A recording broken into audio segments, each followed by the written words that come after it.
Hello everyone and welcome back to the video. So today I've got a very fun top 5 list for you guys, and basically there's one simple rule that we're going to play to make this list happen. Basically you can give one single technology to any civilization. It cannot be a unique technology, so one single technology to any civilization to make it as broken as possible. And I've compiled the list. However, I'm only one person. If you guys come up with even better ideas, let me know in the comments below because I'd love to see what you guys can come up with. And I've had this idea for a long time as far as a fun video, and I think this could be a really nice way to do it. So let's go ahead and hop right into number 5. So number 5, the tech I'm going to be giving is to Berbers, and I'm going to give them the Paladin technology. Now the thing about the Berbers is that they usually have a very solid mid to late game. However, if they're going to go for the Cavalier, they kind of get a little bottlenecked. Yes, they've got cheap Cavalier, but the unit doesn't get stronger than that. It's a fully upgraded generic Cavalier, which, don't get me wrong, is pretty strong. But imagine for a moment that the Berbers get access to the Paladin upgrade. Paladin's one of the strongest unit in the late game, and having access to the Paladin at 20% discount, I mean, that barely costs food and gold. That's going to be a very cheap, very powerful unit, viable for both 1v1s and team games, and would absolutely break the Berber late game. The Berber late game is already insanely strong as is, with Hussars being cheaper, Heavy Camel being cheaper, and of course Camel Archers being a very powerful backline unit. But if you add the Paladin on top of that, that can get out of hand real quick. All right, moving on to number 4. This is a classic, and this is something I immediately thought of course. I'm going to give Bloodlines to Franks. Now, of course, the Franks automatically get extra HP on all their cavalry units because of the civilization bonus, but if you give them Bloodlines on top of that they can research from the stable, that would make their Paladin and even their scout line even more insane. They're going to have higher HP light cap, they're going to have higher HP Paladin, and that's going to kick in right away from the start of Feudal Age or from mid-Feudal Age as soon as they get access to the Bloodlines. That would make their Paladin, I think, 212 HP, but I think it could be more as well depending on when you take the percentage for the Civ bonus. I'm sure the people in the chat would know best, but that is the Bloodlines for the Franks at number 4. Up next at number 3, this would be absolutely disgusting to play against. Already the Romans are very, very hard to play against, especially in the Castle Age when they get the extra armor on their infantry. But then going on to Imperial Age, they're missing the last infantry armor because of course that would get out of hand if they get double the armor from every upgrade. You know, the Roman infantry can be really strong if they got that last armor. Well, let's fix that. Let's give them the last armor upgrade for the Roman infantry, and that's going to make their units absolutely insane. They get double the stats, so let's imagine, well, okay, plus 4 pierce armor, plus 3 melee armor. That is a generic infantry unit in the late game. Let's double that for the Romans. That's looking at plus 6 melee armor, plus 8 pierce armor on all Roman infantry, which are already very powerful, by the way. I don't even want to imagine how that would feel like to play against that, but I'd love to play with that because, I mean, imagine if all your infantry had 8 pierce armor. You're literally a Huskarl, basically. Huskarl has 10 pierce armor, and the Romans being at 8 would be pretty much just as strong, obviously a little weaker, but made up with a lot more stats because the Roman infantry is much stronger pound for pound than a Goth infantry. And I would love to have Romans with the last armor upgrade at least for one day, just to see what that would look like. All right, before I show you guys number 2, I'll also talk about in this point the Goths. The Goths can also have the same situation as the Romans. You could give the last infantry armor to the Goths, but I think the Romans would have a much stronger, much more overpowered, much more broken civilization if they had the last armor. I think the Goths, the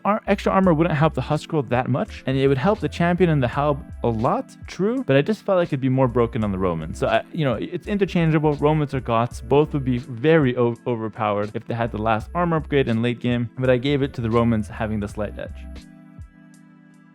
All right, moving on to number 2. This one's absolutely insane. It's going to be the last armor for the Poles cavalry. I mean, just think about that for a second. You might be thinking, okay, why not give them Paladin upgrade? That actually could be insane. Cheap Paladin would be nuts for the Poles. It would be absolutely broken. And while that's true, I do think that the last armor upgrade for the Poles would actually be better than Paladin. Why? Because it applies to both the Cavalier and it also applies to the Winged Hussar, which is a huge deal. The Winged Hussar for the Poles are already insanely strong, and their only drawback is the fact that they miss the last 2 pierce armor, more importantly than the 1 melee armor that they're missing. missing the 1 melee armor is no big deal, but the 2 pierce armor they miss from not having the last cavalry armor from the blacksmith is absolutely huge. It lets them get shredded by archers or arbalest, heavy cav archers, castles, town centers. It lets them take a lot more damage than they would if they had the last armor. And if they had the last armor, they'd be fully upgraded winged hussar, which we don't have in the game currently, so that would be it. And they'd also, on top of that, have the trample damage, which absolutely sounds wild. And think about how strong the pulse farming is alongside that insane unit, and that is why that would be one of the most broken balance changes for this game. But it also, of course, applies to the cavalier, so we're spamming cheap cavalier and imp, and this time we have the last armor, so that would be pretty strong. So it helps with the cavalier play, but I would say it's more so for the winged hussar spam in the late game.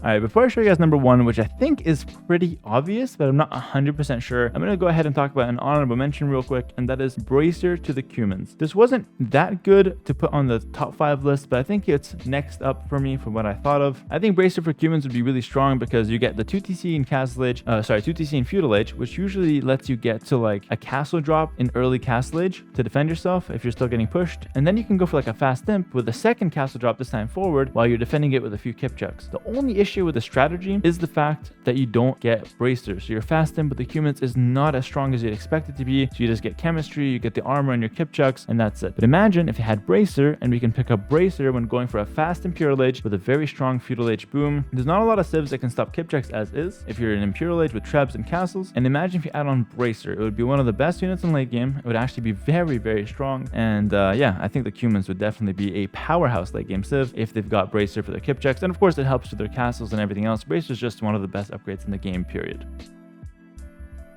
All right, finally, the moment we've all been waiting for. At number 1, the balance change, the one tech that you can add to a civ that would break the game the hardest. I think it's going to be Thumb Ring to the Britons. I think that is the single most infuriating unit that can ever hit the playing field. A 12 range longbowman that also has 100% accuracy. I don't know about you guys, but the only downside I see to the Britons is the fact that their longbowmen, especially at longer range, they miss a lot. Okay, they don't always miss, but they miss a lot. Now imagine if you had 100% accuracy, faster firing, 11 range arbalest, or 12 range longbowman. I mean, how do you ever hit that? I just can't even imagine actually how that would even work. That would just not be possible. That would just be absolutely unplayable. There's not a single unit that can beat 12 range longbowman with Thumb Ring. If you have 60 of those with like a meat shield of Haubs, that kills everything 100%, and you need some of the other overpowered options on my list to even come close to dealing with 12 range longbowman with Thumb Ring. And I think that would be extremely infuriating to play against, and of course Thumb Ring would also help Britons in early Castle Age with their big ball of crossbow. If you add Thumb Ring onto that, I mean, it sounds like aids to even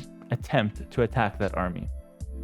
All right, that's going to do it for this video, guys. It was a really, kind of fun, kind of different video this time around. Let me know if you guys enjoyed it. And of course, let me know once again what you guys come up with this kind of game, with this kind of rule set in the comments below. Let me know if you agreed or disagreed with my list, of course. And if you guys want to see more top 5 videos that are kind of like fun, like this one, and not as serious as the other ones, do let me know about that as well. And make sure to like the video because that helps me kind of understand what you guys enjoy, and comment, subscribe, all the good stuff. And I'll catch you guys in the next one. Take care and bye for now.